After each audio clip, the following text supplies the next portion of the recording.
All right, guys, this week we're working on drawing a realistic mouth. So far we've done noses, eyes, and a proportional face. And now we're gonna work on drawing and shading out a realistic mouth. And this time we're working with a closed mouth, just drawing the lips. So I'm drawing out where the two lips are gonna come together, the top lip and the bottom lip, starting off with two hash marks on either side and a straight line across. This hash mark is going to be where the bottom lip is going to go down to. And up here, I'm drawing a small U, and that's going to be the top of the upper lip. Now we're not going to leave that as a straight line.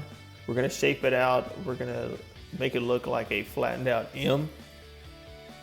We're going to curve it here. Flatten it out on both sides. And that, again, is where the top and bottom lip will come together. From here, I'm just going to clean up my lines. I'm going to get rid of that initial guideline, and we're going to start shaping out the top and bottom lip. When you're drawing out the outside of the lips, don't make those lines straight. Have a little bit of a curve to them, because if you're looking at a picture, you're looking at somebody's lips that you're drawing, it's not going to be straight diagonal lines. They're going to curve out each way. So I'm going to shape out the top and bottom lips.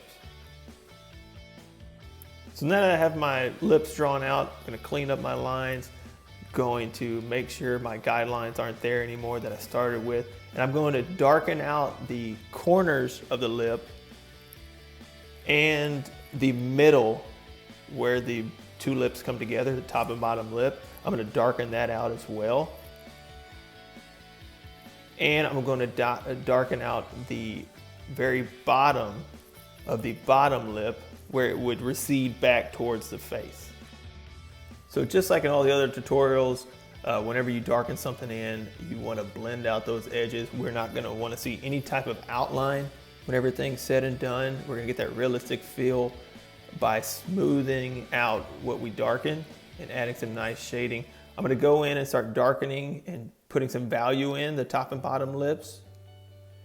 You want to think of each lip as a round, almost cylinder.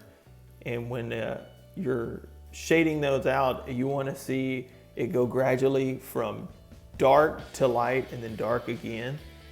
So that's what I'm doing here. I'm building up different values, and then I'm going to just go back in and smooth those values out to give that realistic feel. I'm building up these values in layers. I'm not adding all my values in at one time.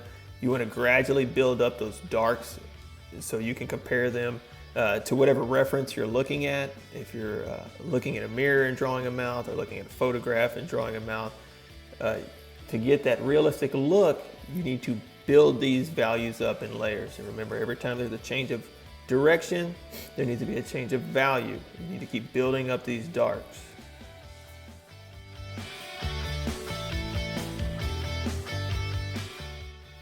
So you can see the lips starting to take shape now. There's some really nice grays and blended out areas. And as you darken things, you'll notice that the dark areas you started with aren't as dark as you thought they were. So what you can see me doing here now is I'm building up those initial shadows, and I'm darkening those from wherever I started. And typically a top lip is going to have a little bit of a darker look than the bottom lip from what light is hitting it. So here I'm going to start building in some shadows and some details around the lips from the face. So the indent above the top lip is what I'm shading in here. Adding some values around the lip area, around the corners of the mouth, down there at the bottom of the lip where it would recede back before the chin. You'll notice too that this is helping to get rid of those initial outlines around the lips, adding those values around the face. So now I'm grabbing my darker compressed charcoal pencil. I'm going to darken those shadows even more to really add to the contrast. And remember, smooth out the edges. Don't leave any harsh lines. This is just to help build up those values to really get a nice three-dimensional look to your lips. And I'll remind you, like I did in the last ones, you really want to be looking at a good reference. Here I'm kind of going back and forth between this photograph and the bottom right. The best way to draw something realistically is to be looking at it realistically. So now we're going to add some details in the lips, some of the creases and the little detail lines that you see in the lips. I'm going to treat those almost like I did the eyelashes when we were drawing out the eye. I am curving those along the curve of the lips. That top lip is curving out and curving back up.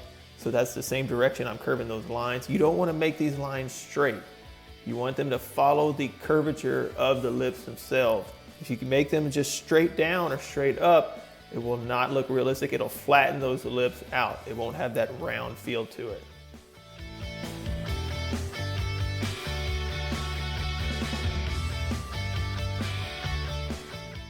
Once you have enough of the dark lines in there, go in, and I'm going to use my kneaded eraser here. If you're using a pencil, just use a regular eraser, and go back in with the highlights.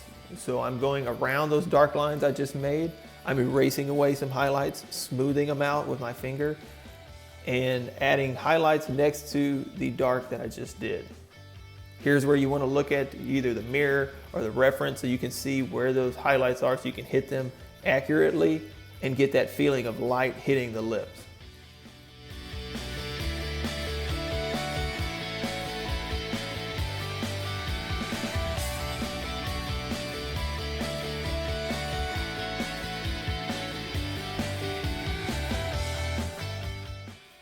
So just like in the other tutorials, I'm using the same materials here. I started off lightly with my Vine charcoal, went back in with my compressed charcoal pencil.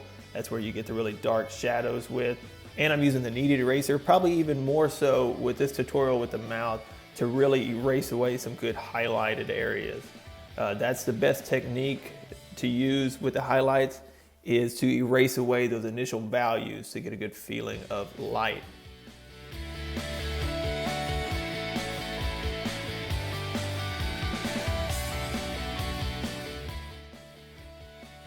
So you can see that we've kind of gotten away from any of those initial outlines, the guidelines. We've built up several values, several lights, several darks, several value shifts. Remember, anytime there's a change of direction, there's going to be a change of value. I've added a highlight above the top lip because that would come out towards you the most, and the light would hit right there. And you can see where the lips go in, where they crease together. That's our darkest areas because those go away from the light the most.